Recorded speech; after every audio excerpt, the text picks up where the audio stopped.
Harrison Graham and Shea Sr. with you as NBA basketball is back after the All-Star break is over, and Sixers fans are getting their popcorn out because James Harden set to make his Sixers debut, Chase. I know you're fired up.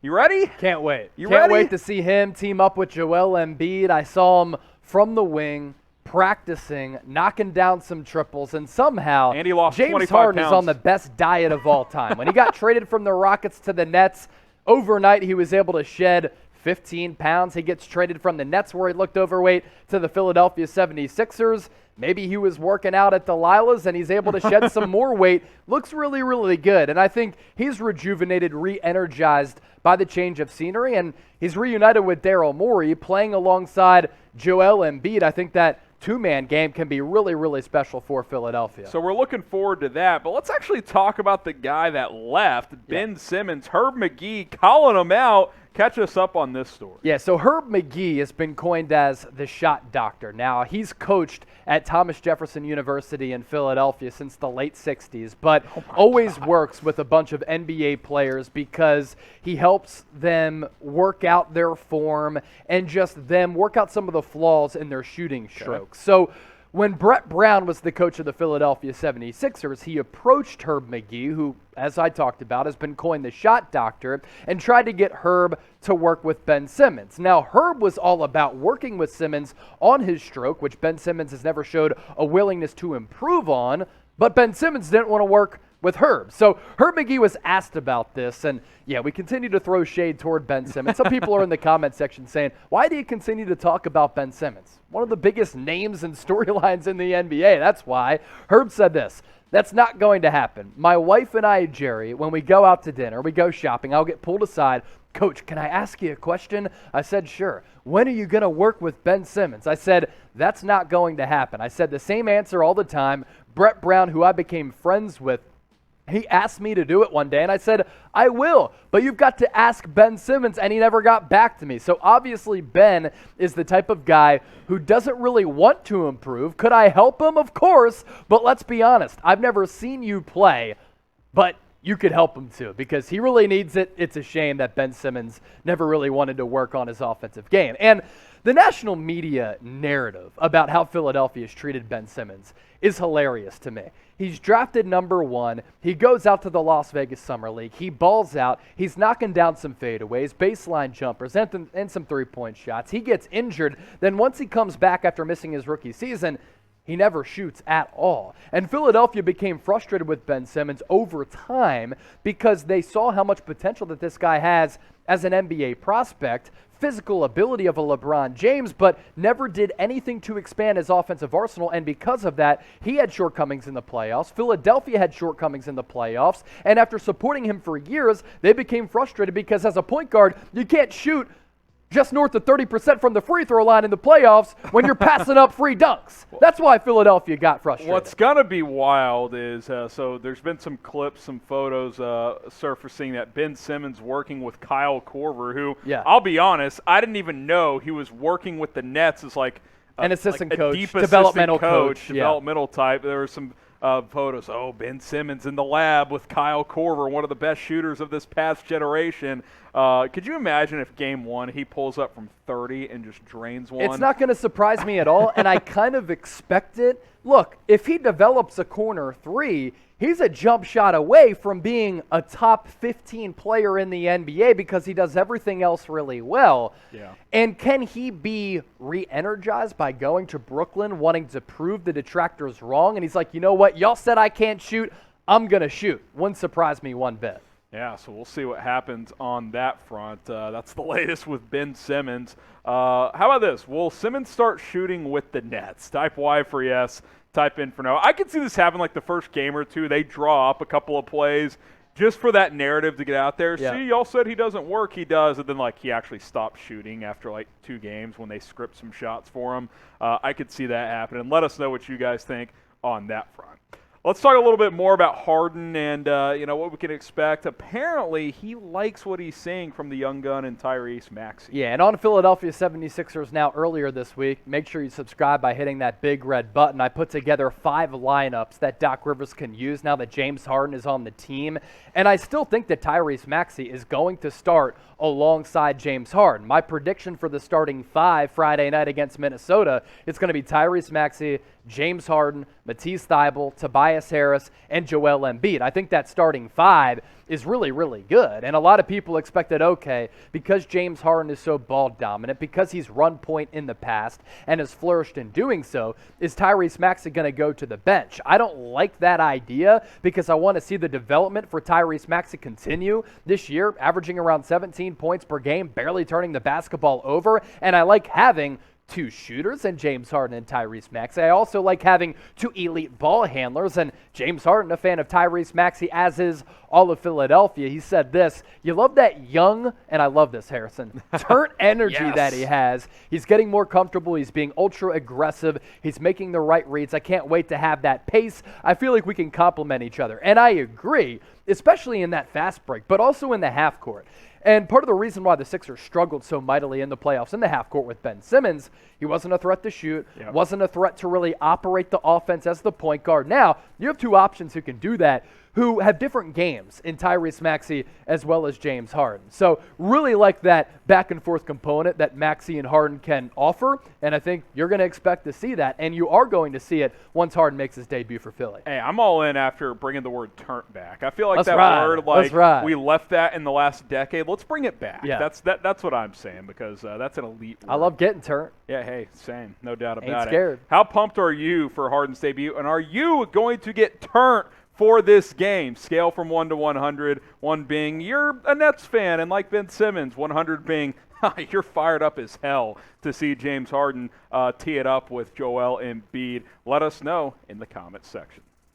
He's Chase, I'm Harrison. Let's take a look at the second half of the NBA season, really the final third here, Chase, as we get through NBA All-Star Weekend and now games pick back up again here. We'll kind of break down the conference standings, take a look at MVP odds and some of the other awards as well, how things sit with about 25 games left to go. Let's take a look at the Eastern Conference here, Chase, and we've talked about this off-air a little bit, how tight it is, really 1 through 8 in the East. It's really the tightest that the East has been in a really long time because you look at the Miami Heat in that 1 spot at 38-21, tied with the Chicago Bulls. Philadelphia 76ers went into the All-Star break with a great win over the Milwaukee Bucks in that 3rd spot at 35-23. The Bucks are 36-24 at 5th.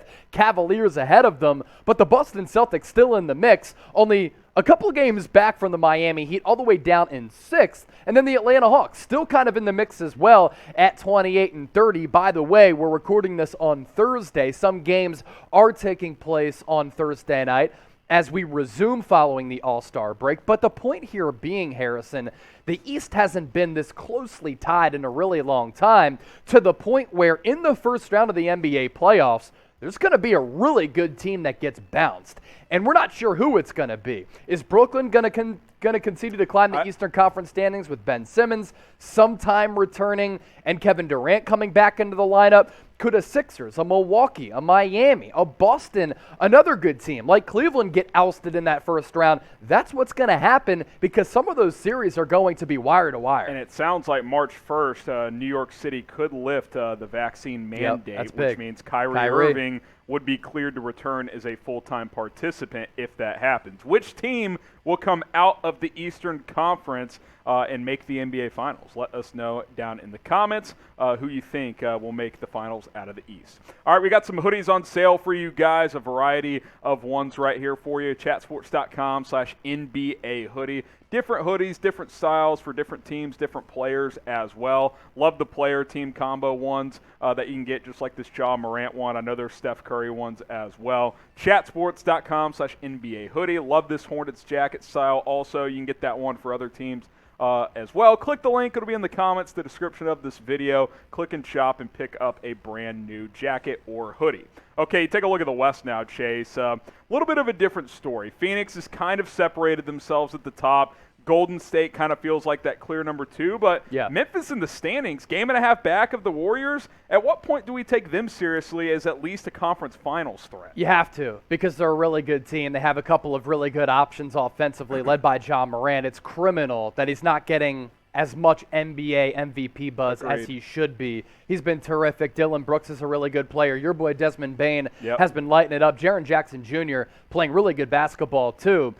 Is Phoenix going to slip without Chris Paul because of the avulsion fracture in his thumb? Same injury that happened to Jimmy Garoppolo. Garoppolo was able to play through it. Obviously a different sport with basketball.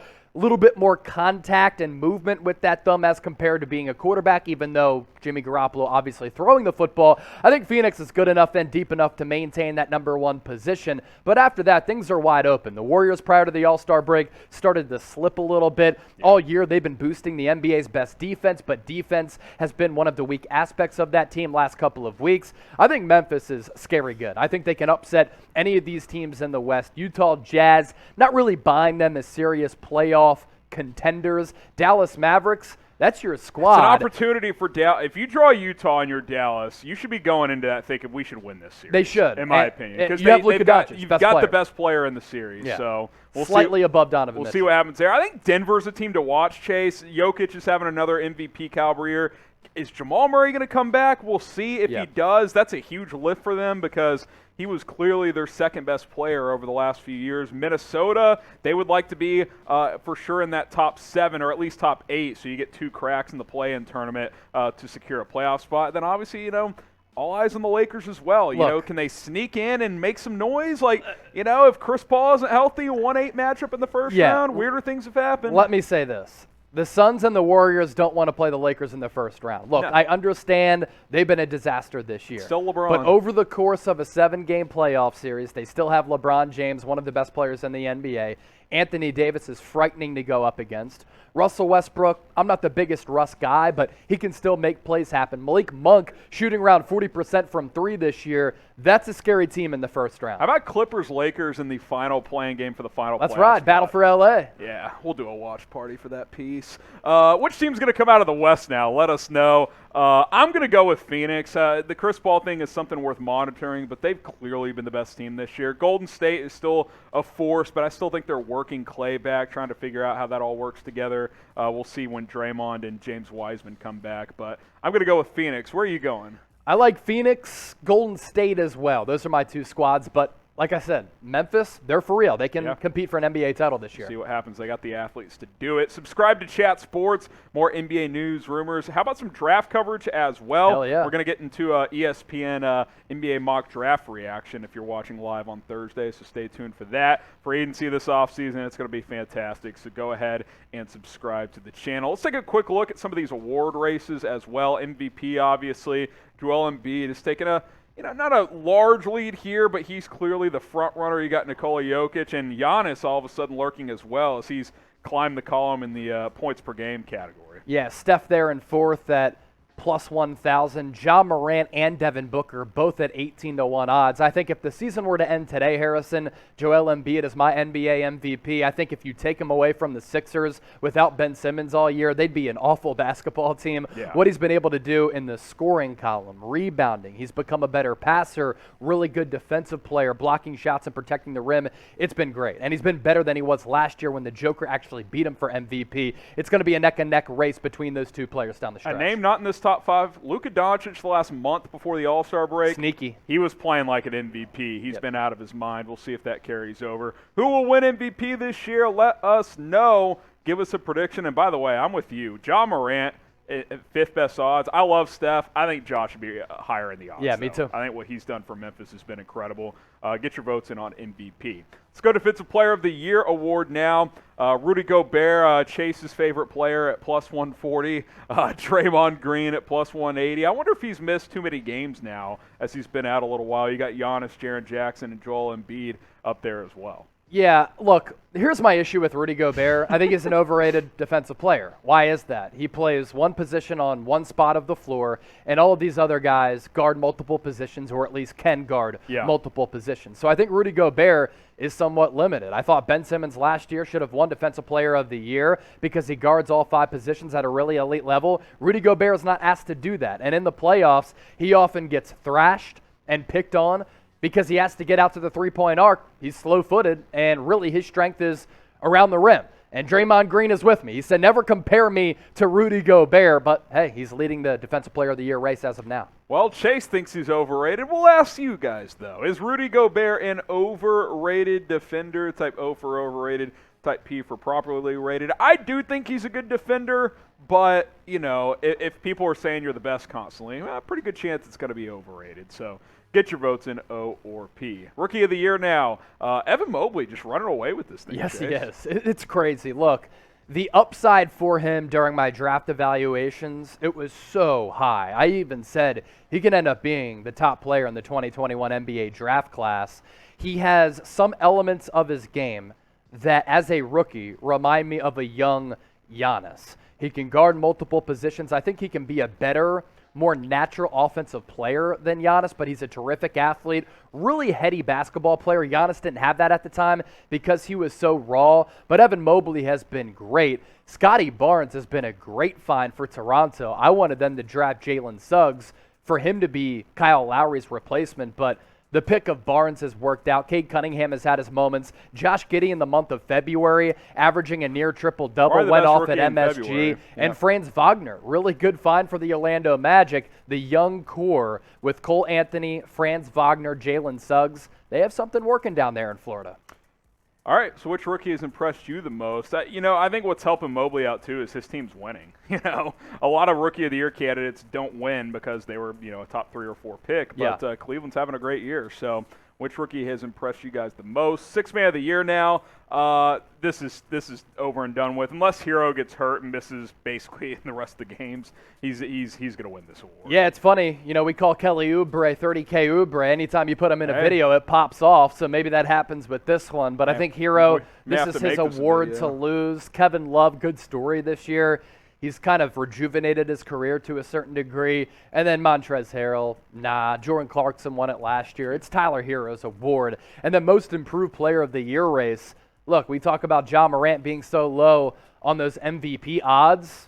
At least he's probably going to win Most Improved Player. But this is funny because last year I thought he was great. This year he's been even better, but Most Improved, that's kind of interesting. Yes, he's taken his game to a new level. Yes, he's become, I don't know, in some circles, a top 5, top 10 guy. So he deserves to win a award. I think it's more most valuable player as compared to this. What's interesting is someone made him aware that he's leading this award, and he said, well, what about Desmond Bane as most improved? That's good, Which I thought was a good point. I mean, he's gone from a just good rookie to he's like a legitimate starting caliber player averaging 17, 18 points a game as a 40% three-point shooter. Yeah, this is my favorite award of them all, even including MVP, because I love to see the development of these players, the work ethic, them being in the lab. You've seen it with all of these guys. Ja, Miles Bridges, Darius Garland, an All-Star, DeJounte Murray, an All-Star, and Anthony Simons. Without Damian Lillard and now C.J. McCollum, Anthony Simons has been getting buckets, man.